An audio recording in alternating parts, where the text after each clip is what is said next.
Tesettür Seferberliği platformu resimleri biraz bir kontrol ettik. Daha çok yaş sınırı 6 ve 10 yaşında çizilen bir resim sergisi. Tesettür vurgulanmış. Biz bu konuda TESEP'i tebrik ediyoruz. Gerçekten 6 ve 10 yaş arasındaki çocukların tesettürü çizebilmesi, tesettürün mahiyetini anlayabilmesi ve anlatabilmesi noktasında güzel bir çalışma. Biz bu çalışmayı takdir ediyoruz.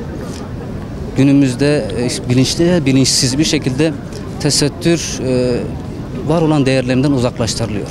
Buna karşılık olarak TESEP'in böyle bir çalışma yürütmesi, özellikle çocuk yaştaki kızlarımıza tesettürü öğretebilmesi, çizdirebilmesi ve bunu yansıtabilmesi, gerçekten biz bunu kıymetli görüyoruz.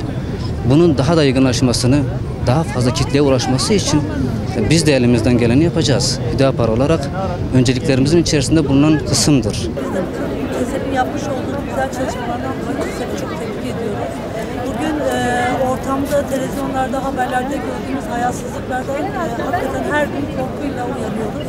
Ama bu tür çalışmaları gördüğümüzde, küçük kardeşlerimiz yaptığı çalışmaları gördüğümüzde artık bir ümit var olduğunu bugün o çalışmalardan dolayı neslimiz bu denli güzel çalışmalarda bulunuyorsa inşallah çocuklarımız ileride daha güzel yerlere gelecekler ve TESEP'in çalışmalarına devam edecekler.